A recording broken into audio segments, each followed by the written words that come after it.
ठाकुर ने, श्री चैतन्य महाप्रभु ने, श्री गौरांग महाप्रभु ने जगत में अवतीर्ण होकर नाम प्रेम का प्रचार किया है, उसने करुणा करके यह भी कहा है। क्या कहा है?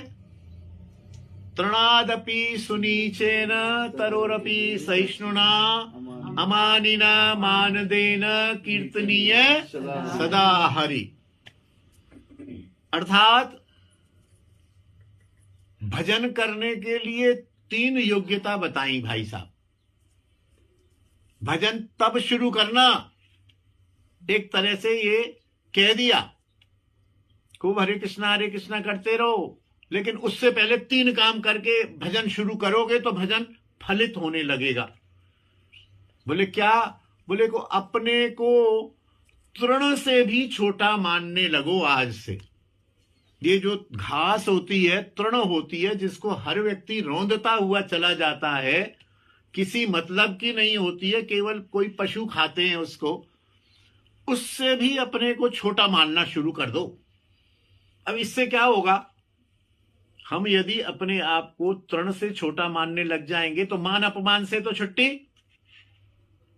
किसी ने कुछ कह दिया, हमसे कह दिया, ए बुड्ढे, अभी मेरे से कोई कह दे ए बुड्ढे, तो साले बुड्ढा होगा तेरा बाप। क्यों जी? लेकिन यदि मैं कहूं मैं तो तृण से भी छोटा हूं, अगर हृदय में मैं उतार लूं इस बात को, तो कोई कहे बुड्ढे, तो भैया बुड्ढा तो फिर भी बहुत समझदार होता है, फिर भी उसके पास अनुभव होता है, मैं तो तृण से भी छोटा हूं। तो बहुत बढ़िया बेटा, ठीक हो, अच्छे हो, बढ़िया बढ़िया, शाबाश, जाओ जाओ। तो कहेगा अरे ये कैसा आदमी है, इसको तो गुस्सा भी नहीं आया। तो मान अपमान गया ना। तृण से भी छोटा हो जाना। तरोरपि सहिष्णुना, वृक्ष की तरह से सहनशील हो जाना। वृक्ष को शुरू में थोड़ा सा जल फल दे के ध्यान देना पड़ता है, तब तक उसको हम पौधा कहते हैं। हमने नीम का वृक्ष लगाया है नहीं कहते, नीम का पौधा लगाया है। जब तक वो पौधा है तब तक देख रेख है, जब वो वृक्ष बन जाता है, जब तक वो पौधा है तब तक उसको जो है गाय कुत्ते बकरी से रक्षा की जाती है, और जब वो वृक्ष बन जाता है तो उससे हाथी बांध दिए जाते हैं, है ना। तो वृक्ष की तरह सहिष्णु बन जाओ, चाहे तुमसे हाथी बांध दिए जाए, चाहे तुमको कोई जल दे या ना दे, यहां तक कि कोई तुमको ईंट मारे तो फटाक से एक आम नीचे टपका दो उसके लिए, जा बेटा मुंह मीठा कर खा। कोई है ऐसा व्यक्ति जिसको ईंट मारी जाए और वो फल दे दे मीठा? सृष्टि में कुछ भी नहीं। तो वृक्ष की तरह। अच्छा, उसके बाद वृक्ष को काट दो, कुछ नहीं बोलेगा, चीर दो, कुछ नहीं बोलेगा, जला दो, कुछ नहीं बोलेगा। तो वृक्ष की तरह से सहनशील हो जाना। भजन में यदि घुसना है तो ये भजन की योग्यताएं, एलिजिबिलिटी जिसे बोलते हैं ना, ये वो 2 हैं। और तीसरा है अमानिना मानदेन। आप स्वयं को मान रहित समझो। आप यहां से निकल रहे हो और एक कोई छोटा परिचित बालक है, तो इच्छा होती है कि ये पहले राधे श्याम करे, है ना, होती है ना, ना तुम पहले उसको राधे श्याम कर दो, क्योंकि मेरा कोई मान नहीं है। और सामने वाले को खुद मान रहित होके सामने वाले को मान दो। अमानिना मानदेन, ये 3 गुण यदि पूरी तरह से आ जाएं तो फिर भजन शुरू करना, फिर देखना भजन से क्या परिणाम सामने आते, कितने अच्छे परिणाम आएंगे। ये महाप्रभु जी ने कहा। क्या जीवन का रहस्य है? जीवन का रहस्य है, जीवन का रहस्य। हाँ, वाकई सब जो है इस श्लोक के अनुसार जब तक तुम आचरण नहीं करोगे तब तक खूब बड़ा बड़ा तिलक लगा दो, खूब बाल मुड़ा लो, खूब धोती कुर्ता पहन लो, खूब सफेद वस्त्र पहन लो, यदि ये 3 चीजें नहीं है तो अभी प्रवेश नहीं है। ये महाप्रभु जी ने एक हमें मानदंड भी दे दिया। ये महाप्रभु जी की वो है, महाप्रभु जी की वाणी का 8 श्लोक महाप्रभु जी ने बताए हैं साधकों के लिए, उसको शिक्षाष्टक बोलते हैं। उसमें से एक श्लोक है ये इसमें लिखा हुआ है हमारे? हाँ, इसमें लिखा हुआ, इसमें तो लिखा वो चेतन चरितामृत में है वो 8 वो भी है। नहीं, 8 श्लोक यहाँ भी है, मैं आपको दे दूंगा, अभी आप जाओ तो याद करना। अलग से एक छोटी पुस्तिका है, 8 श्लोक, उनकी व्याख्या है, वो आप लेके जाइए। श्लोक भी और व्याख्या भी है। श्लोक भी है, व्याख्या भी है, बहुत सुंदर है, बहुत सुंदर है। बहुत सुंदर।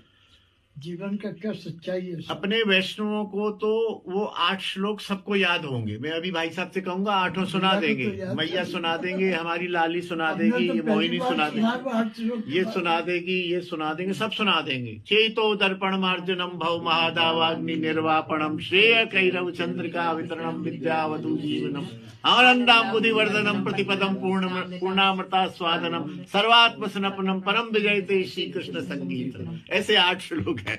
जय जय श्री राधे श्याम। महाप्रभु की जय। सब महाप्रभु की जय। तो जब तक तुम इन 3 गुणों को नहीं देखोगे, इन 3 गुणों का अपने जीवन में पालन नहीं करोगे, भक्ति तो मिलेगी, भक्ति तो देखो मिल ही जाती है, लेकिन प्रेमा भक्ति, भक्ति की सर्वोच्च अवस्था है प्रेमा भक्ति, वो नहीं मिल पाएगी। और जिस दिन इसके अनुसार जीवन हो जाएगा, उस दिन प्रेमा भक्ति प्राप्त होगी और कृष्ण का साक्षात्कार भी प्राप्त हो जाएगा। प्राय यह सब भी जानते हैं, चैतन्य चरितामृत का है, अपनाते हीन ज्ञान, अपने में हीन ज्ञान, अयोग्यता बुद्धि, अपने में हीन ज्ञान, मैं सबसे हीन व्यक्ति हूं और मैं सबसे अयोग्य व्यक्ति हूं। उसको और खोल दिया, सबसे हीन हूं, सबसे अयोग्य हूं। इसी से ही प्रेम प्राप्त हो जाएगा और इसी से ही प्रेम भक्ति की सिद्धि प्राप्त हो जाएगी। इहाते ही प्रेम सिद्धि। अब हम आप सब लोग अपने अंदर झांक के देख लें, एक दूसरे को कहने की जरूरत नहीं है। हम अपने आप को कितना हीन मानते हैं और कितना अयोग्य मानते हैं। मैं तो अपने आप को सबसे योग्य मानता हूं, मैं सोचता हूं मेरे जैसा विद्वान कहां है। लेकिन ये इससे प्राप्त नहीं होगा। अपना के हीन ज्ञान और दैनिक दिनचर्या में आनी है ये सारी बातें। दैनिक दिनचर्या, बैठना उठना देखना समझना, इसी में हर जगह जब दैन्य होगा, जो देखिए कपटी होगा ना, वो बाप से भी कपट करेगा, वो पत्नी से भी करेगा, वो गुरु से भी करेगा। जो सरल होगा वो सबसे सरलता, वो ठग से भी सरलता का व्यवहार करेगा और ठगा जाएगा। है कि नहीं? जो सरल होगा वो ठग से भी ठगा जाएगा। तो इसलिए ये हीन ज्ञान हमारा स्वभाव बन जाए और अयोग्यता बुद्धि हमारा स्वभाव बन जाए। बस 2 बात बताई, ऊपर 3 बात बताई, नीचे 2 बात बताई। अपने को हीन मानो और अपने को सबसे अधिक अयोग्य मानो। अपना के हीन माने, अयोग्यता बुद्धि, यह ही प्रेम सिद्धि।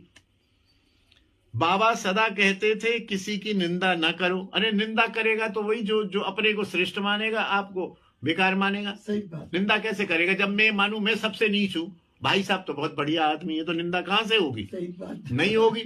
सही बात। कोई त्रुटि ना देखो, किसी में कोई दोष मत देखो, ना उनके दोषों का वर्णन करो। हम रोज करते हैं, हमें जरा सा बहाना मिलना चाहिए। दोषों के वर्णन में कथा कम करते हैं, दोषों का वर्णन ज्यादा करते हैं। जिस दोष से तुम स्वयं कभी दूषित थे, उस दोष को दूसरे में देखकर दोषों की उन्नति होती है। जैसे मैं कभी चोरी करता था और एक कोई चोर मेरे को दिख जाए और वो चोरी करता हो और वो सफल हो रहा हो, तो मेरे मन में फिर से होगी यार मैंने चोरी करना छोड़ दिया, बेकार, देखो ये करता है, मैं भी शुरू कर दूं। तो इसलिए न तो दोष देखो और न दोषों की चर्चा करो। किसी के दोषों को हमें कभी नहीं देखना चाहिए। दोष सदैव अपने देखे और गुण दूसरे के देखे। ऐसे